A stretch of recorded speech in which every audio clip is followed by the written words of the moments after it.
Mega Man 8 was a wild ride of a game and also video, but it's time to get back to normal and cover Mega Man and Bass all by myself.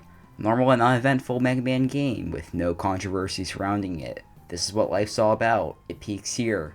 I'm kidding. You all know that Mega Man Bass is a divisive game. Some people hate it and some like it, and I'm sure some of you have been looking forward to hearing what I have to say about it. So what do I think of it? Well, let's find out after a bit of development history. Mega Man and Bass was developed after Capcom finished Mega Man 8. The team wanted to make a game for younger players who didn't own a Saturn or PlayStation, but did own a Super Famicom. They didn't want to give it a half-hearted attempt though. So how'd it go?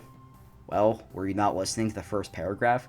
This game is divisive. So, let's get into it.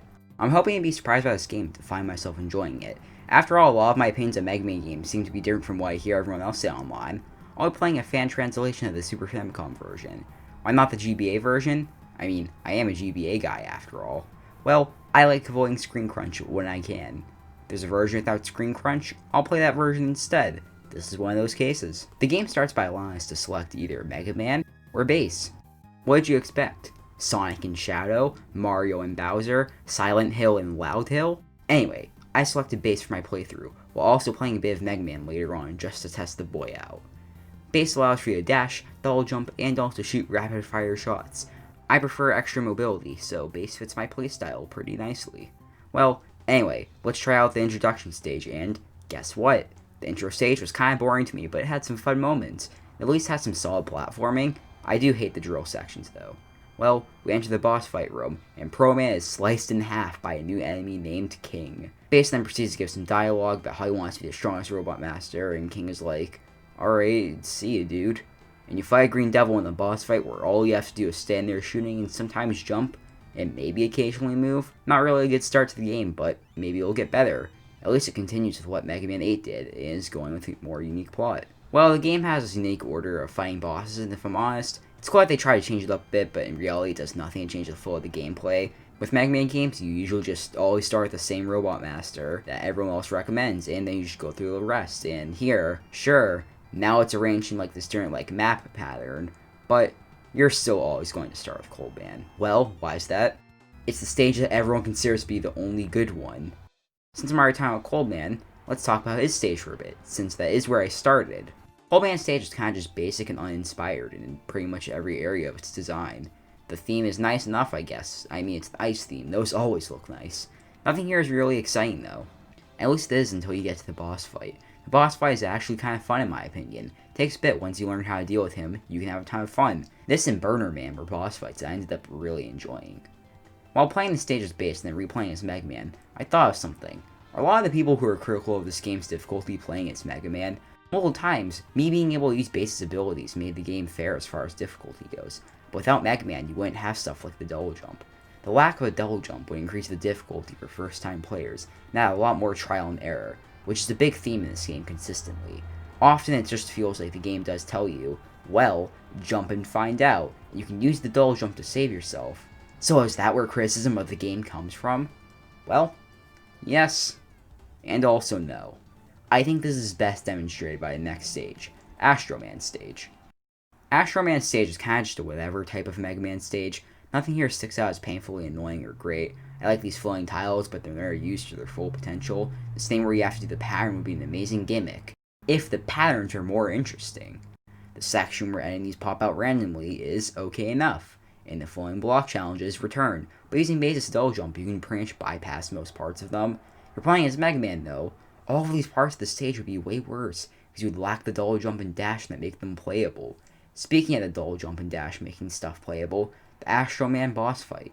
Maybe saying making it playable is an exaggeration. It's more like makes it so you can actually at least somewhat beat it, but not really playable, because playable would imply that it's actually decent. And this boss fight took an embarrassing amount of time to beat, because of how headache-inducing it was. I'm not even exaggerating too. I genuinely had a hard time with this boss fight because there's too much going on at once for me, with stuff flashing and moving quickly. It was painful. It felt like sometimes he was just moving around shooting, and without a double jump or a dash, there wouldn't be much I could have done to avoid it. Using Bass's moveset pretty much saved me there. If I used Mega Man's moveset, I would have been screwed. Eventually I had some fun with it once I identified and mastered ways to dodge each pattern, but I only did that using the double jump and the dash. If I was playing as Mega Man, I would have taken double or even triple the amount of time, or even just not been able to complete it at all, and my playthrough would have ended here on the second stage. This is where the game got frustrating to me. I really wanted to like this game. I wanted to be able to point to it and say, I really enjoy Mega Man Bass. I hate disliking a game, and it hurts even more when it comes from Mega Man, which is one of my favorite franchises. I have Season 1 of my reviews focused on Mega Man because of my love for this franchise. Even though a lot of people know of Mega Man, it's easily one of the most iconic NES franchises, I still think it's underappreciated. So, when I play a bad Mega Man game, that stings more compared to just playing a regular bad game. When I played through 7 and 8, I found that I had different opinions than everyone else. But with Bass, I am just not having a great time. Feels like when I play it, I'm having to force myself to keep playing. If I was playing it casually, I would have stopped at Astro Man Stage. The game gives you no motivation to beat it, or even get past Astro Man. Mega Man Bass is usually left out of the conversation when it comes to talking about the Mega Man franchise, and I get why, but I actually kind of don't think that's fair to it.